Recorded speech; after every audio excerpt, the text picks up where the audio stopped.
So I always say don't hate, allocate. Some people are afraid of the market and they're like, oh, I don't like investments. I don't want to deal with it. But let's not do that. Let's just allocate appropriately according to your risk tolerance. And this is how it is structured at the banks. So if you can get your head around this, then you can build yourself your own portfolio. It's that simple. This is what they do. So this is proper asset allocation, and it depends on your risk tolerance. Now, these are typical portfolios that you will see when you answer the KYC document, which is a Know Your Client document that the banks all use to assess your risk tolerance. So they will lump you usually into one of these three buckets for simplicity.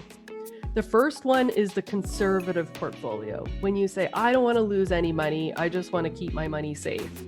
So at most, they'll put you into 40% stocks, 50% bonds, and 10% cash.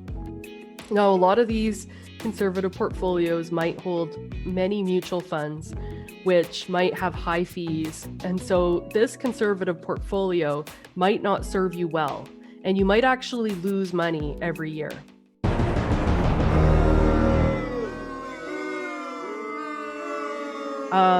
Check your statement.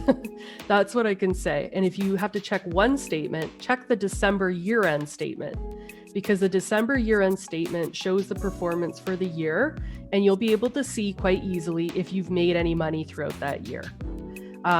If you don't have it, you can always ask your bank to pull it up for you, or you can pull it up online. It's not a dangerous place to be, but the conservative portfolios right now, if you're essentially all in cash and bonds, then interest rates are really low right now. That's where the danger lies, because if you can get maybe at most 2% for the income, then you're also paying 2.5% for fees, and you're actually going to lose money at the end of the day. So just be aware of it. It might not be the case here, but I've seen it a lot.